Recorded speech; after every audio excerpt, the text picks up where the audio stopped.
Liquor policy scam కీలక సూత్రధారుల్లో BRS MLC కవిత ఒకరని ఆరోపించింది CBI.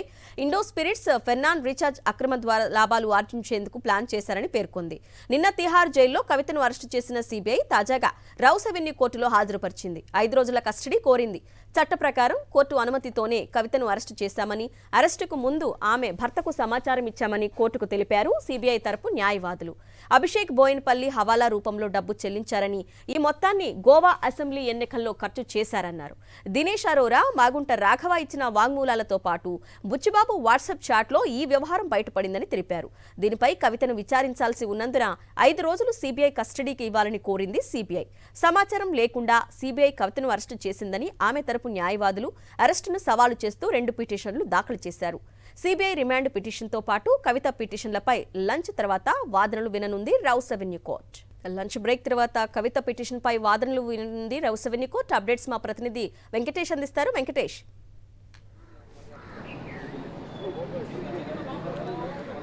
Delhi liquor కేసులో రంగంలోకి దిగిన సిబిఐ కవితను న్యాయస్థానం ముందు హాజరుపరిచింది. 5 రోజుల కస్టడీకి ఇవ్వాలని కోరింది. ఈ మొత్తం వ్యవహారంలో ఇంకా చాలా లార్జర్ కాన్స్పిరసీని బయటికి తీయాల్సినటువంటి అవసరం ఉందని చెప్పింది. అలాగే ఇప్పటివరకు జరిగినటువంటి దర్యాప్తుకు కవిత సహకరించడం లేదు, అలాగే తాము అడిగినటువంటి ప్రశ్నలకు సరైనటువంటి సమాధానాలు ఇవ్వడం లేదనేది ప్రధానంగా సిబిఐ తరపున న్యాయవాది చెప్పారు.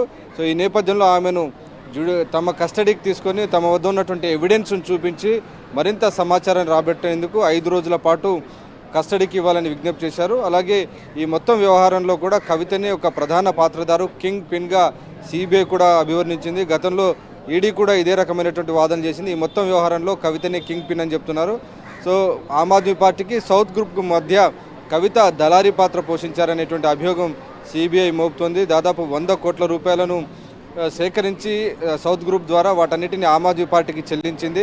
సో దానికి చెల్లించేందుకు అభిషేక్ బోయినపల్లి అనేటువంటి వ్యక్తిని వాడుకున్నారు. సో అభిషేక్ బోయినపల్లి అలాగే ఇతర కవితకు సంబంధించినటువంటి స్టాఫ్ను ఉపయోగించి వారందరూ కూడా ఢిల్లీలో దినేష్ అరోరా, విజయనార్ వీరందరికీ కూడా ఆ డబ్బులు ముట్టజెప్పారు. సో ఆ డబ్బులంతా కూడా గోవా ఎన్నికల్లో ఖర్చు చేసినట్టుగా ఈ మేరకు దీనికి సంబంధించినటువంటి ఎవిడెన్సెస్ అన్ని కూడా కలెక్ట్ చేశాం. అలాగే అప్రూవర్లుగా మారినటువంటి మాగుంట రాఘవ, మాగుంట శ్రీనివాస్ రెడ్డి, అలాగే శరత్చంద్రారెడ్డి వీరందరి వాంగ్మూలాలన్నీ కూడా కవిత పాత్రను ఎస్టాబ్లిష్ చేశాయి. కాబట్టి ఆ నేపథ్యంలో డెఫినెట్గా ఈ అంశంలో కవితనే ఒక కింగ్ పిన్గా ఉన్నారు కాబట్టి ఆమెను తమ కస్టడీకి ఇవ్వాలని విజ్ఞప్తి చేశారు. అలాగే ఈ వ్యవహారంలో శరత్చంద్రారెడ్డిని, మాగుంట రాఘవను కవిత బెదిరించినటువంటి విషయాన్ని కూడా సిబిఐ ఈరోజు బట్టబయలు చేసినటువంటి పరిస్థితి. సో మొత్తానికి కవితకు సంబంధించినటువంటి పాత్రను వెలికి తీసేందుకు ఆమెను మరిన్ని రోజుల పాటు తమ కస్టడీకి అవసరం సిబిఐ కోరింది. కానీ ఈరోజు కవిత తరపు న్యాయవాదులు దీన్ని పూర్తిగా వ్యతిరేకించారు.